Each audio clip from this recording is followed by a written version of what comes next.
Oh, Corbett Tuck is married to Lee Winnell. That's the reason why. Oh, okay. I get it. That's for the outtakes, You guys. figured That's it for the out. outtakes.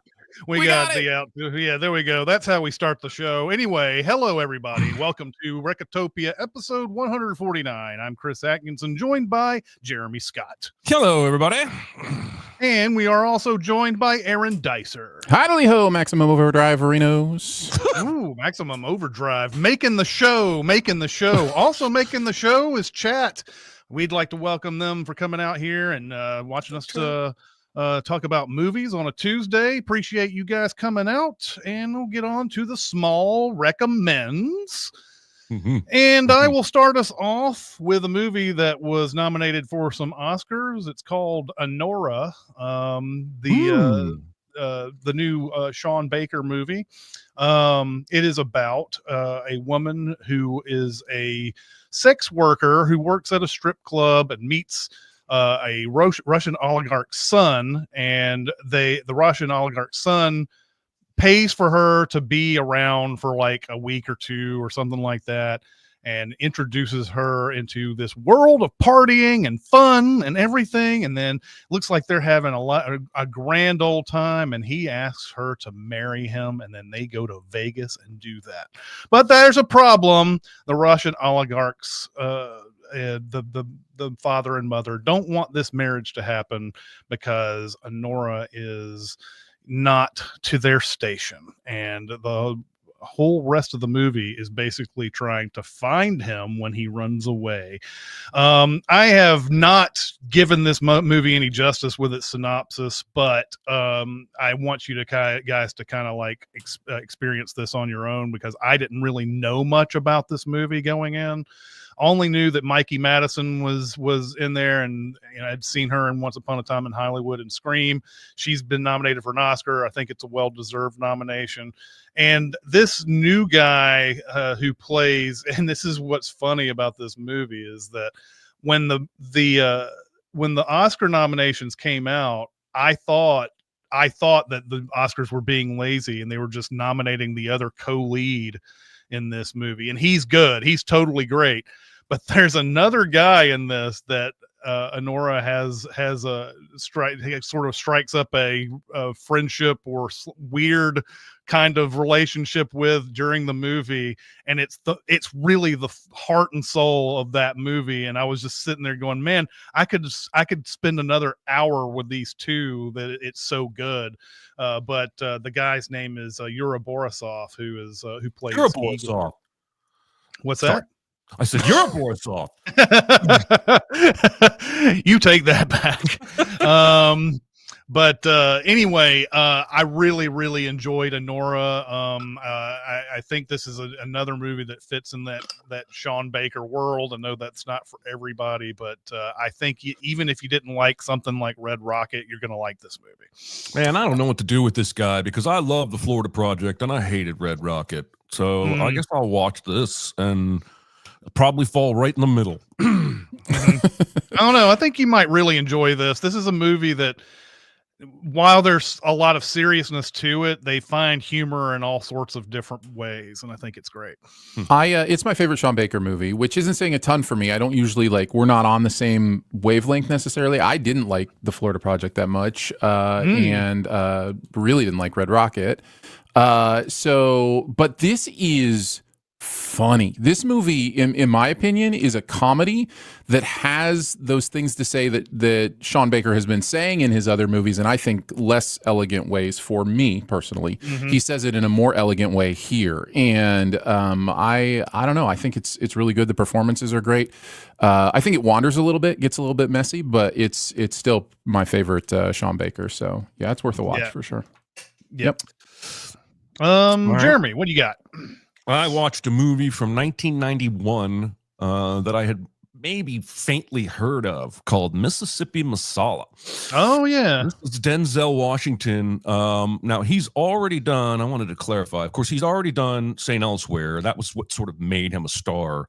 But movie-wise, he's done The Mighty Quinn and Glory and Mo Better Blues. But he hasn't yet done Ricochet, Malcolm X, Much Ado About Nothing, Pelican Brief. So this is right in the middle of that He's not even the main focus here, though he is generally going to be on the poster whenever you see it. This is actually accidentally timely. This is about a family of South Asians, Indians, who are living in Uganda in the 70s. And a real event that happened in the world was the expulsion of Asians from Uganda in 1972. And so the movie shows this family being one of the families expelled from the country of Uganda. They briefly spend a little bit of time in England, and then they end up in Mississippi, where they have relatives who own, I think, hotels or something. And so basically this movie is about a displaced family trying to find its place in the world. And the father has a really hard time adjusting to anything American. The daughter embraces it, instantly has a bunch of friends, falls in love with Denzel, which makes the dad angry because the dad has issues with black people because of what happened in Uganda to his family. And the movie is really just about how they all sort of cope being plopped into this new land and situation. I found it really, really interesting and fascinating, and unfortunately timely, given what's going on. Yeah, Denzel is always great. He's fantastic in this. Again, he's not the main character. The family of South Asian Indians are the main focus here. But it was really good, really solid. I really enjoyed it. So there you go. Check it out. I've never seen this, but for some reason I have a really good memory of seeing this poster one day, like at a movie theater. I don't know why. I don't know why that memory sticks with me so much, but I've still never seen this movie. So I'm glad to hear that it's good. I threw it on yesterday since I knew you were small wrecking it today. And so I did watch it, and it's really good. I think it allows us a perspective on race relations that, as Americans, I guess I should say, that we don't often think about, because we get caught up in the, forgive the pun, black and white of it all. Like everything's black and white, as far as racism in America. It can seem predominantly that way. And because this is about two different cultures that aren't American Caucasian primarily in this movie, you see race relations through this different lens that I think is really valuable for empathy and for understanding and all of those things. And you see it in several different contexts. You see it in the Ugandan context. Mm-hmm. You see it in the American context. You see it in the black community context, the Indian community context. Like there's all these different avenues towards empathy in this movie. Man, it's definitely a worthwhile watch. And of course, Denzel's great. So, yeah. All right. Aaron, what do you got for us? I'm going to recommend a movie called The Square. This is Ruben Östlund, and if you don't know that name, he first came into my radar with Force Majeure, which I think is an incredible movie. Really loved it. He has a way of tapping into some elements of humanness that I find really interesting and intriguing. He's got a little quirkiness to him, and this movie is no different. Most recently, you know him from The Triangle of Sadness, that went on awards run recently, and that movie is very much the same. The Square, I feel like, kind of gets lost in that threesome of movies of his, and is a really interesting watch. I think I could say with all of his movies, even if you don't end up liking them, most people find them interesting and are glad they experienced them. And this one is no different. I'll just highlight one scene that kind of emphasizes the kind of the themes of this movie. But it is about an art collector who is kind of in, art society, and then trying to deal with the ideas of using art to talk about the separation of classes, classism, those kind of things. And the movie deals with questions like, can you do that when you're rich? Like, are you able to even, appropriately find art that expresses that?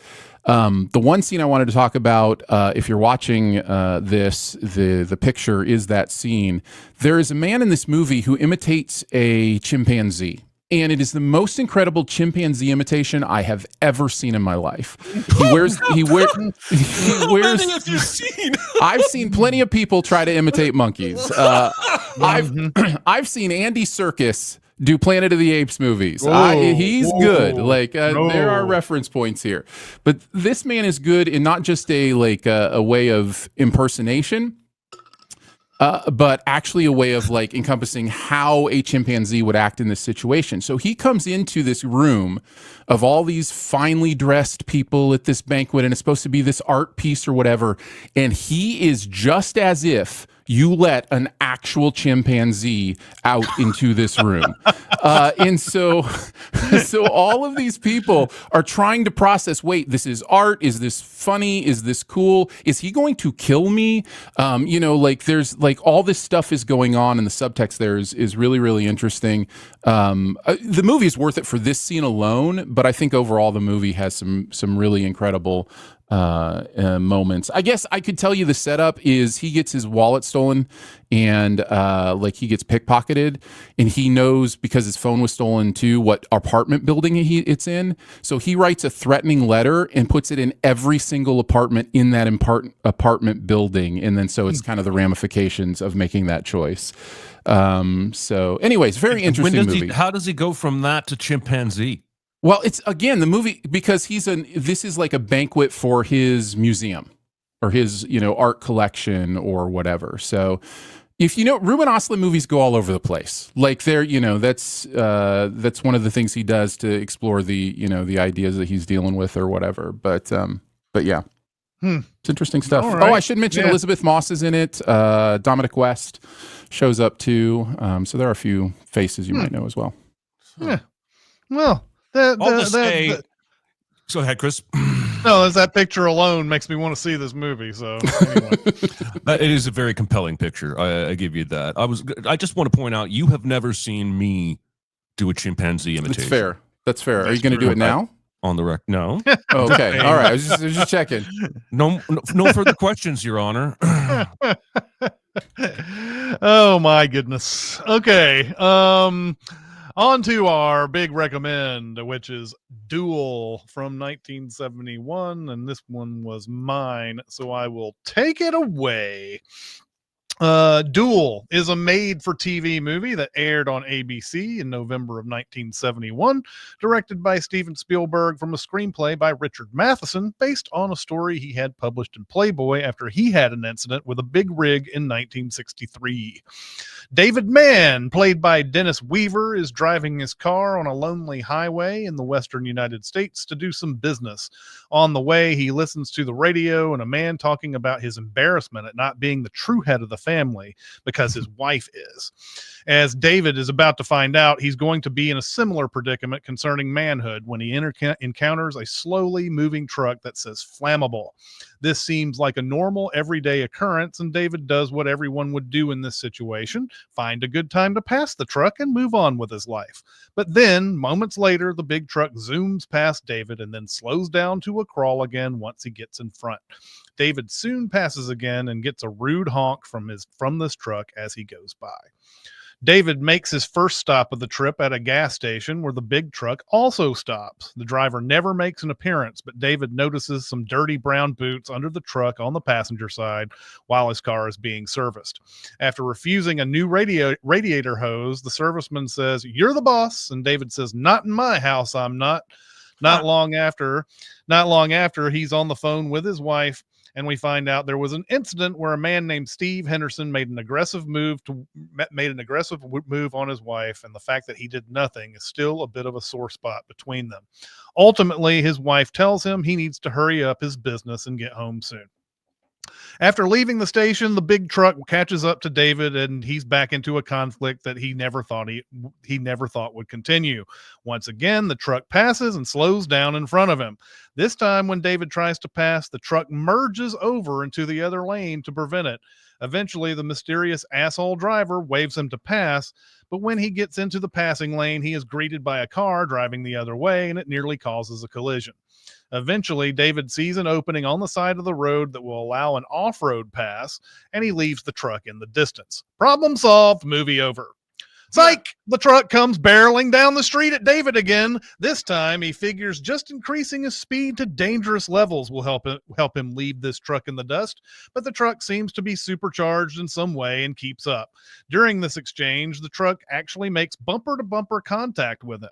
At an alleged speed of nearly 100 miles an hour, David finally pulls off the road near a cafe as the truck speeds by. At the Labyrinthian Cafe, David goes to the bathroom, but when he returns, he sees the devil truck parked outside, which means nearly anyone in the diner could be the dickhead who's been trying to run him off the road. So awesome. It also seems that every diner is compelled to take a look at him over their shoulder in a suspicious manner. David tries to identify the driver by their boots, but nearly everyone is wearing similar boots. He orders some food. We are taken into David's inner monologue as he tries to figure out why this situation is happening and what he needs to do next. And he even hopes that the truck driver may only be here because it's the only place to eat for miles, and maybe this situation is over. But what if it's not? How does he escape? Can he call the police about a situation that's impossible to prove? Does he try to identify the correct person and reason with the unreasonable? David thinks he identifies the driver and tries to tell him to knock it off, but the man he accosts clearly has no idea what he's talking about. David gets so frustrated with him that he knocks his sandwich out of his hands and receives a beating for it, which tells you should never try to sleuth your way out of a cafe. To make things even worse, the evil truck starts driving off and David never sees who the driver was, and they don't appear to have even been in the cafe. He gets back into his car, and that's where he runs into a bus that's stuck on the side of the road. He's a good person, so he stops, and the bus driver requests a push. Unfortunately, David's car is not the kind of vehicle that can make that happen, and for his efforts, he gets a bunch of laughing children in his face. Then, the thing that's been challenging his manhood the whole movie shows up in the distance. David is concerned that the truck may try to hurt the kids, but when it arrives, it adds even more insult by coming by and helping the bus driver get his bus unstuck. And by the way they transition that, you could always think that maybe he did end up pushing that bus off a cliff later on. You never know. It's could have been some awful tragedy going on that we'd never see. David uses this opportunity to get the hell out of there, but like always, the truck catches up. This time it catches up next to a railroad track with a passing train, and the truck tries to push David into it. At the last minute, the truck pushes David into the railroad tracks, but just after the train has passed. His car gets pushed off-road, and once again, the truck drives on. And this apparently was footage that Spielberg shot after the movie had aired on TV so that he could get a theatrical release overseas, because 90 minutes was the magic number. It was a 71-minute movie or 79-minute movie, and then he did this, and it was able to get a theatrical release worldwide or whatever. But as expected, David catches up to the slow-moving truck, and we're back to square one. David tries a passive approach and stops by another station where he looks to use a telephone. This station also has a bunch of snakes. Why did it have to be snakes? David goes to a payphone and asks for the police. As he does so, the truck comes back to the station, attempts to smash into him while he's in the booth. It also breaks some rattlesnakes and tarantulas free in the process. The truck makes a couple of rounds to try to kill David before he gets back into his car, and we're back to the chase. This time he finds a spot to hide, again next to some railroad tracks, as the truck drives past. David falls asleep and is awakened by the truck. No, it's just a train. And Spielberg playing with the audience by putting the truck sound in to scare David to death. It's been an hour, so David thinks it's been long enough that the truck will have long gone by this point. But because there's still 25 minutes left in the movie, of course the truck has been waiting for him. And David screeches to a halt across the road, where for the first time in this movie, another car out of nowhere shows up and nearly crashes into David. But that's probably because this guy is also an asshole. A cat and mouse game ensues where David tries to drive super fast past the idle truck, but the truck speeds up and drives before he can make any headway. Another standoff, and David gets out of the car, clearly ready to confront the person inside. The truck drives away again. Another car comes by, driven by a couple that will one day show up in Close Encounters of the Third Kind. They refuse to help David, and then everyone notices the truck coming down the road in reverse. The couple gets the hell out of there, and David tries to take refuge. The truck doesn't smash David's car because that would be unsporting. David gets back into his car and gets a mocking go ahead from the truck driver. Lots more chasing, with David crashing into stuff and trying to lose the truck. David once again builds speed, hoping the incline will prevent the truck from keeping up. It works, but that's when a radiator hose breaks, sort of a Chekhov's radiator hose, as the first mechanic he encountered asked if he wanted it fixed, and David said no. The hose problem causes David to slow down, then at the top of the incline go into neutral to let gravity do the work with a car he can barely control. And he eventually does crash into a cliff. Just as the truck catches up, David is able to get his car driving again, which I don't understand, up a hill with a dead end. David appears to want to take the truck head on, but he's got a plan. He lodges his briefcase onto the gas pedal and jumps out of the car, and the truck smashes into it, unable to see the dead end that's approaching. The truck then tumbles off the cliff, and it goes down in the sound that Spielberg later would use in Jaws for the shark death. And ABC probably puts in a commercial break here so that it can return you to the very final moments of David cheering on his victory from above. You're expecting the truck to explode, but it does not. And that's the movie.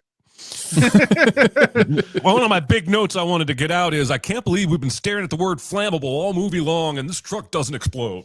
Yeah, that was Yep. the big studio note as well, apparently. And Spielberg said it was very important to him that the truck died like a wounded animal and not in an explosion. So I actually think the studio may have been right in this case because of the word flammable being on the truck, like you said, Jeremy. Yeah, if but it wasn't a flammable truck, I have no problem. This is one of those cases where I kind of, I get what you're saying, Spielberg. Like, I get the metaphor you're going for here, but yeah. I love this movie. I have seen it fairly recently for the first time and then rewatching it again for the show. And I think what stands out to me the most while watching this movie is how already Spielberg knew how to thematically tie a movie together and was so intent about how his shooting and his character work and everything worked towards the same goal. And in this case, it has to do with toxic masculinity. It has to do with being bullied. I think Spielberg has talked about that this is a representation of how he grew up feeling like he was bullied and how he saw his dad bullied and those kind of things. I identify this with this really well as a pacifistic man, as a man who has never gotten into fixing cars or grilling out or whatever the things that men are supposed to do. So like there's this, any names, the character's name is Man. I mean, all the text is right there, but it's not just that the text is there, the subtext is so beautifully there as well. Like with every choice that's made, whether it be, the not being able to control the kids who are being crazy, and then the other guy just gives them a stern voice and, they do what they're supposed to do, whether it be his car not being enough to push the bus, but, the big, truck is enough. Even in when we approach the bus, there's all these kids standing there outside the bus, and two boys are just wrestling. They're just fighting or whatever, and I guarantee that's intentional. That Spielberg was like, we need bullying happening, here in the shot, as they are approaching. It's in the radio stuff. At the very beginning, there's a whole prank call in the intro that's about, can I really be the man of the, can I tell the census I'm the man of the house if my woman is the one that goes to work and does all those things? Like, it's just threaded through the entire thing. And it's brilliant. I also wrote down, and this is complicated by the fact that this was actually shot after the TV movie, but I also wrote down like the courage of a 24-year-old filmmaker to be like, what we're starting with? Just 4 minutes of a point of view from a car. I'm telling you, man. Like one of my notes I wrote down is from the first minute, like this movie is shot, like you can just tell this is somebody who's got talent and it's going to take him somewhere. And it's like the trust he has all movie long in the lack of dialogue. Like I think the script has got to be like 20 pages max, right? Because it's probably longer than that because there's a lot of description, but in terms of dialogue, there's so little.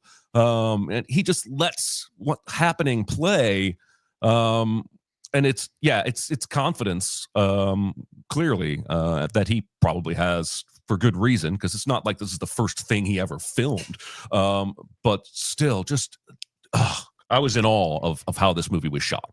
Yeah, and the shot through the washing machine door is really interesting in the way that it frames him, and again, framing him in a washing machine, women's work, like there's this whole again, it just all feels very intentional and beautiful, and add to that, he just understands tension. He understands how to hold the audience where he needs them, to do what he wants to do. So, Jeremy, I'll let you talk for a little bit. Well, I don't have anywhere near as poetic kind of verbiage, but no, this is my first viewing of this movie ever, and I'm really glad that you made it the big recommend.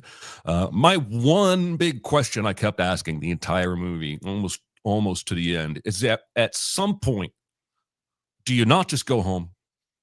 Do you not just turn around and go the opposite direction? Now, maybe the truck would still follow you. I don't know. The truck seemed fairly omniscient, but like there was a point before it got really dangerous. I was like, well, maybe pick a different road. Maybe turn around and go home and call Forbes and tell him you'll see him another day. Like there seems to be, maybe this plays into the masculinity themes that he just refuses to give up when he's challenged. I don't know. But that was the one thing I kept thinking of. I was really, really excited to check out, knowing it was a chase kind of film, the continuity in all the angles and cuts of the film. And I'm here to tell you, other than the lines on the road, it's really fantastic. Like there are times where it's a solid line and the next cut it's a dotted line, but other than that, the positions and speeds and relative locations of the truck and the car are almost always exactly where they need to be. And IMDb said they didn't storyboard. They made a huge aerial perspective map of the road that the car and truck travel along, and it took up 4 walls of his Palmdale motel room. Yep. And they marked it up like where the cameras would be, where the cars and the truck would be, and just listen, this is why I know I don't want to direct a movie, because I do not have the patience to plan like that. Like there is an art, obviously, to it, and a beauty to the end result, but there's a lot of math and planning and physics, and just I don't have that in me. This is why I like to write fiction, because I don't like to do research. But anyway, I think the planning that went into it is a feat in and of itself. I read that the truck apparently in real life never went more than 30 miles an hour. That's incredible. And he used apparently a camera rig that Bullet used that was just 6 inches off the ground, which gives the illusion of more speed. But he also did some camera tricks and some perspective tricks. But there's so many scenes where I would promise you I thought that truck was actually going 60 miles an hour. Well, that's one of the things he said he did is he would try to get it where it was going past a cliff so that you could see the like stuff going by, basically. And it looked like it was moving faster. Yeah. That's awesome. I love the Chuck's Cafe scene where we hear his thoughts as he works through all the possibilities. He's trying to rationalize in the beginning, like, maybe it's okay. Maybe he's just having a bad day. Like maybe he's like, he keeps throwing, he knows on some level that's not right, but he's trying to get himself to where this is not as harmful as it seems. I'm really frustrated he never eats that freaking sandwich, because somebody who orders a Swiss cheese sandwich on rye, you'd think they like that, because that is a really absurd sandwich, and he never even touches it, and it really bothers me. I love how he yells, "Hey, stop," to the truck that's actively trying to push him into a train. Yep. I love the Western elements here, and apparently Spielberg had said he was going for High Noon on wheels, and absolutely you can see it in images. Like there's literal tumbleweeds at one point, but then there's a couple of stare downs where you can almost hear that woo, even though it's not there. So you can really see the inspiration for a lot of the shots and the tension. I was going to knock the movie early on for how often he turns around and looks behind and it doesn't affect his driving.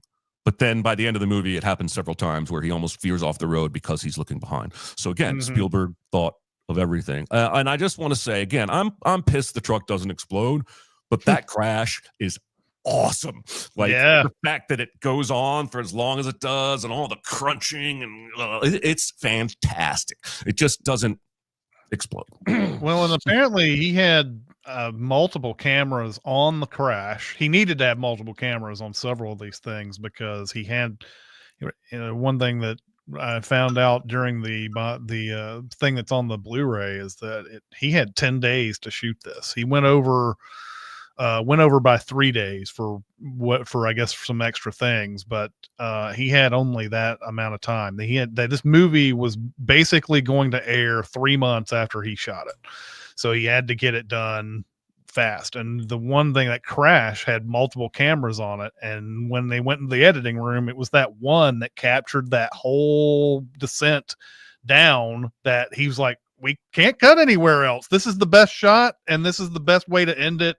And so we're going to use this shot. So it was pretty freaking awesome on all this. Yeah, I love a lot of the stuff about that cafe thing. Of course, there's an unbroken shot basically of him going in, walking into the bathroom, and coming back and seeing the truck and everything. But the whole thing with him watching people go out, and he thinks maybe that's the truck driver. And of course, there's the one guy who goes behind the truck and he drives off in another truck that's unseen.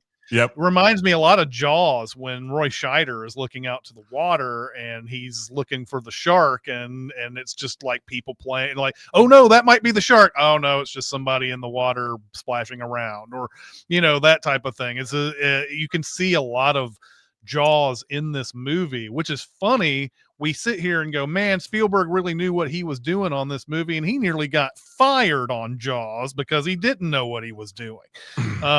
And so like, it just goes to show, there's a lot of things that go into movies sometimes, and even if you have some success under your belt, you might still screw some things up. But I like these little touches too. I like the second gas station he goes to, and the one woman is like, what would you like? And he's like, do you have a telephone? And she's clearly disappointed.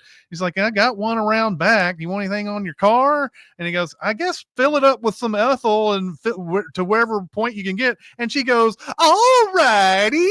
She just all of a sudden changes her tone completely. It's like how in the world did she turn that into a memorable character? And by the way, she ends up in 1941 later on, that character, the gas station, the second gas station owner, like Belushi comes in flying a plane and asks for ethyl in his plane. So she shows up in that later. But yeah, one of the other things that Spielberg did in this movie that helped him save time, because he had such a big, huge time crunch, is that he would shoot a section of road, and he would just shoot it, with, that camera thing from Bullet that you were talking about, Jeremy, and he had all the different angles and inside the cars and everything. He'd shoot a lot of stuff just on this one stretch of road, and then they would turn it around and he would go the opposite way so that they could get all of that and it would look like they're still on the same road, but it would look like they've gone further down, but they're just on the opposite end and everything. So that was another thing that he did on this. But yeah, I really thought I watching this movie a long time ago, I wasn't thinking about manhood or anything like that, but all the things sort of like clue you into it. The radio stuff at the beginning, and then the sort of like, what do you do about this? This is a problem that you can't confront, that you can't escape from. So what is it? What is the solution? It's a real feeling of helplessness in this, because he's ready to confront this, but he can't just he can't like knock this truck off the road or anything like that. Although someone in chat was like, maybe he should have gone out and slashed this dude's tires before he left. Yeah, that's one option, I guess. If you've gone over the limit. He hadn't gone over the limit yet at this point, though. He's still trying to play nice, and he realizes that nice isn't going to get it in the end. But but yeah, I really, really, really love this movie, and I'm glad to have revisited it. Well, there's and, sorry, I just remembered. I don't think any of us have talked about it yet. There's even when he calls his wife, there's this story about the night before they were at a gathering and some guy, she says, practically raped her. And he apparently didn't stand up for her, and she's Yep. mad at him about that, which is just another thing early along that sets that tone and theme. Yeah. Mhm. But the Yeah. more you reflect on it, the more it's very cohesive. It's very tied Well, and together. even the bus thing is a whole thing on his like masculinity, because he can't push that car. He doesn't have a big enough car. If you want to start doing the big dick comparisons here, this is the thing here where he's trying to push the car. He doesn't have a big enough car, and then the guy who's been an asshole to him the entire movie goes over there and solves the problem for him, which is it's an even more damning statement on his masculinity than almost anything else in this movie. Yeah. It feels like that the guy who was the dick comes in and solves the problem. So Well, and there's the radiator hose thing, which is also this very, again, I mentioned, not being a car guy. Like, he says something like, where have I heard that before? Because that is one of those things where like I find myself in with mechanics or anybody where I'm like, I don't know if you're just like, yeah, I could charge you $100 to put a new one of these in because I could, or if it really needs it, or, those kind of things. And then of course he actually does need it later. And it's just, all that stuff. It's like Costanza on Seinfeld, where he's talking about not trusting mechanics, and he's like, "Well, you need a new Johnson rod." I'm like, "Well, better get that. Don't want to be without my Johnson rod."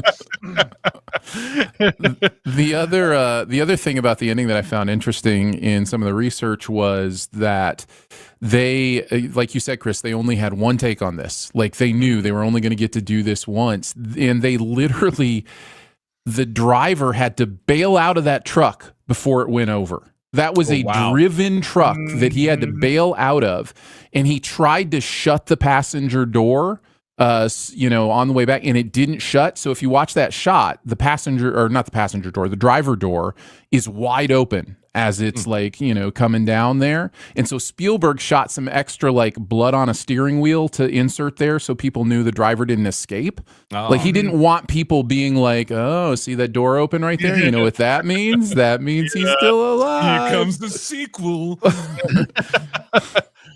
Yeah, they were definitely thinking sequels back in the day in the 1970s, in the early 1970s, what was there was something else that you lit up in me, and then I completely forgot because I had to make that smart ass remark. About radiator hoses. Yeah, it's about radiator hoses. Anyway, all right, let's get on to our super secret double feature. And Jeremy, what did you think? Oh man, you're gonna make me go first after last week. Yes, Dicer, what do you think? No, I want him to steal mine. Let's go. All right. Well, there are, I think, a good handful of super on the nose double features that would be really, really good to pair with this movie. I'm not going to name any of them in case Aaron has chosen one of them. I went a little. Now, I had a couple wild choices. After Aaron goes, I'll tell you one of my wild choices. But where I ended up settling was Jeepers Creepers. Now, the caveat here is that the guy who made this movie is a very bad person. But he was the director. He was, the writer, the actors, cinematographer, everybody else who worked on this movie is not a bad person to my knowledge. But the reason I went with this movie is both the relentlessness of the pursuit and the fact that the truck itself is almost a character. For about half of Jeepers Creepers, that truck is a jump scare. That truck is, there's even a shot in broad daylight when the headlights come up over the hill in the distance, and it's like scary as crap. So the way that this movie keeps cutting to the truck, we never even see the driver except for his arm. So I just think that would be an interesting double feature to pair. Jeepers Creepers. I don't remember everything about Jeepers Creepers, but I thought what you're describing sounded like Joyride more to me than I don't remember the truck in Jeepers Creepers, but He drives forever. It's the beginning of the movie. I mean, it's basically the beginning of Duel. Like they pull up on the truck and they try to pass it, and then the truck torments them, and like it's basically Duel for the first 20 minutes. Beat up Ever since I've seen Jeepers Creepers. Yeah, it's a beat up old farm truck. You and I saw that movie. The night before it opened. Wasn't that it was a double feature with that same night? That was a wild night. Anyway, I do think if you go back to Jeepers Creepers, you'll see there's a lot of similar kind of cuts. I wouldn't even be surprised if it was inspired in many ways, some of the shots by Duel. Probably was. But that is my SSDF. Aaron, what do you got? Boy, did I want to go with breakdown on this. I think it's one of those, kind of more on the nose picks. Are you calling a moron? Yes, more on the nose. He's a gambler. But I ended up going with Invisible Man.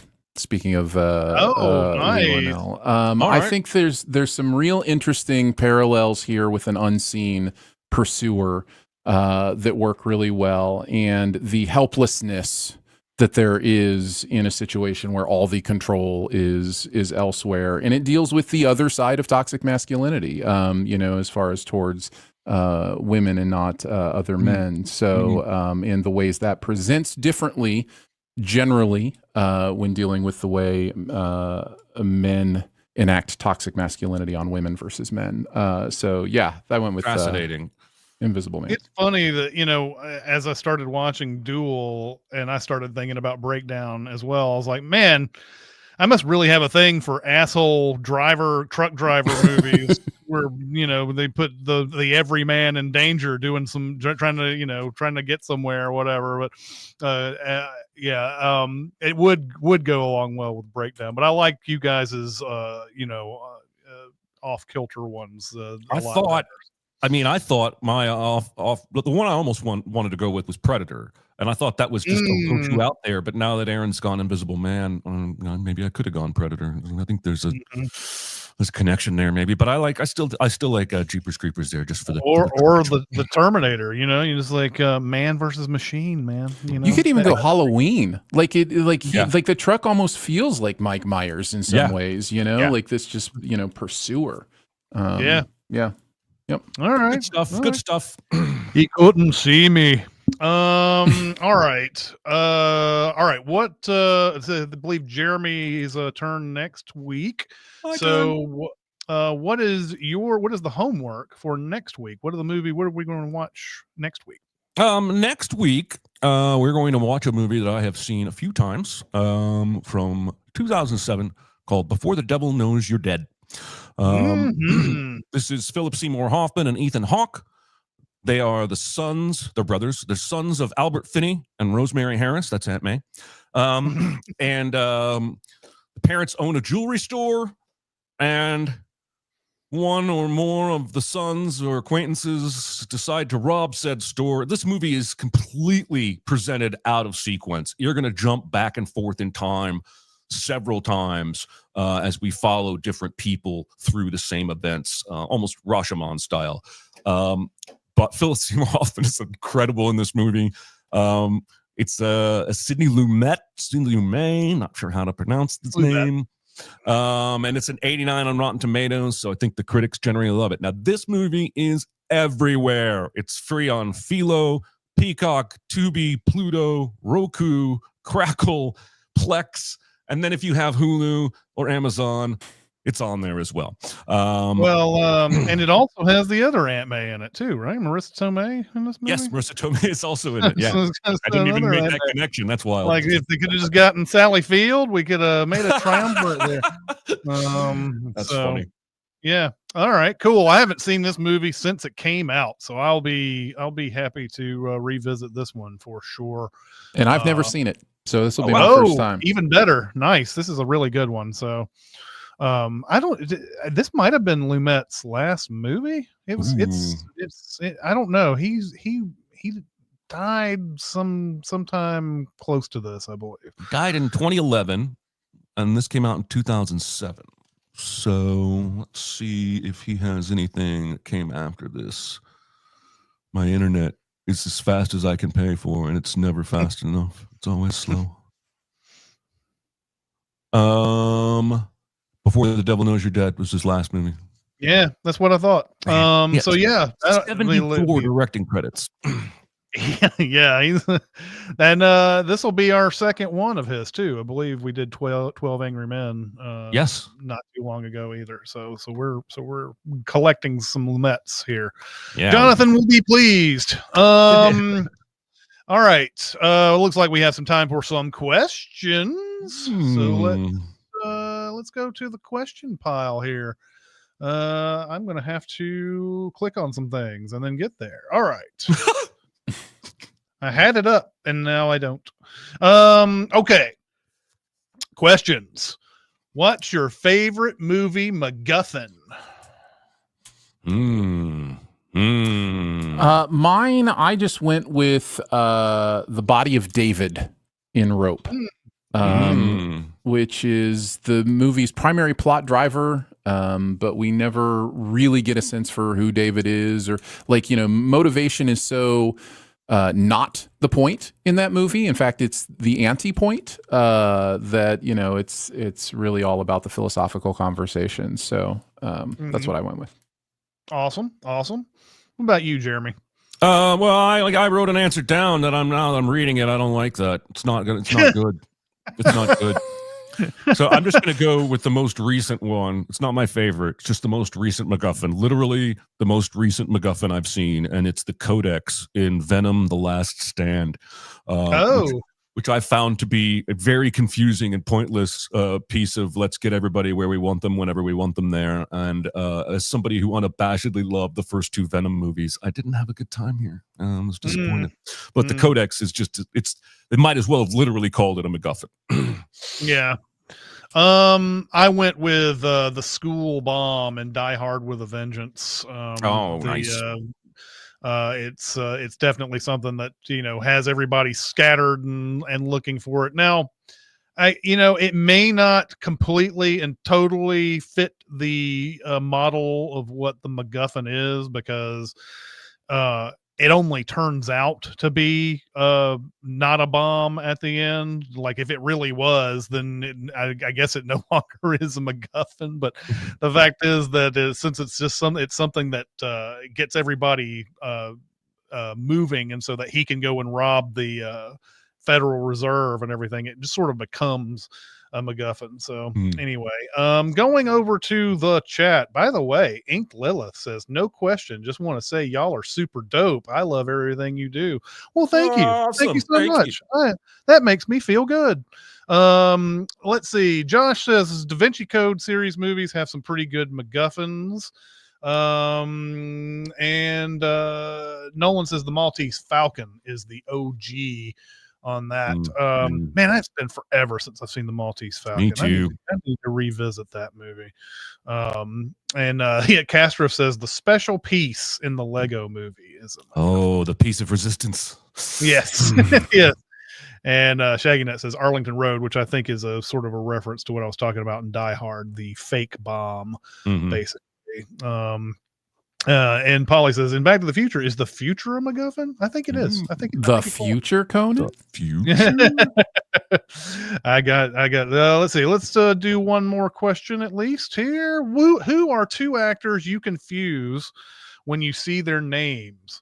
For me, it's Parker Posey and Piper Perabo. And don't say Bill Paxton, Bill Pullman. Everyone does that. Okay, we won't say that then. Fine, steal it. Yeah, exactly. What do you think? What do you guys think, Jeremy? What do you think?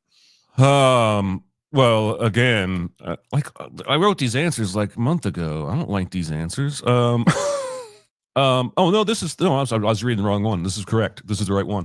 Ty Sheridan and Taylor Sheridan. Yeah. Both actors. Now, Taylor Sheridan has moved more into creator, writer, director, Yellowstone and all of its spin-offs, the Stallone show, the Jeremy Renner show.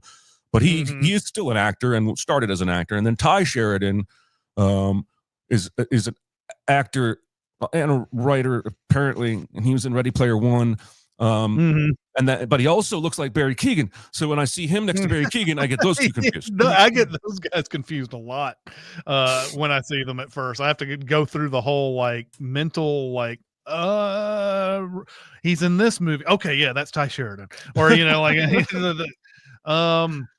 I also have a director confusion, and it's mainly just their names.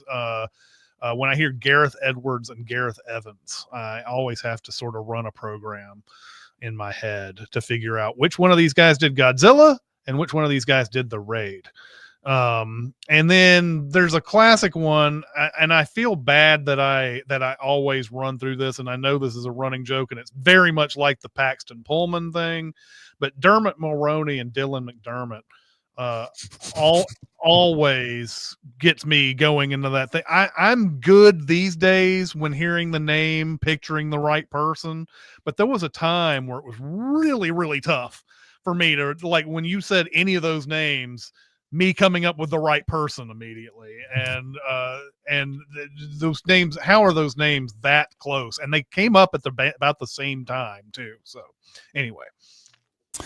I've got a really weird one, and it may just, I think it probably is just me. I get Michael Douglas and Kurt Russell confused. And the reason I think is my brain is trying to do the math of, oh, who is that on the screen? Oh, that's, Michael Douglas, Kurt Russell. But then I've got Kirk Douglas in my brain too. And so there's of course, two of them are, related. I don't know. So like the Douglas and the Kurtz and the Kirks and it all jumbles up in my brain, and I'm just like, who was in the computer who wore tennis shoes? I don't know.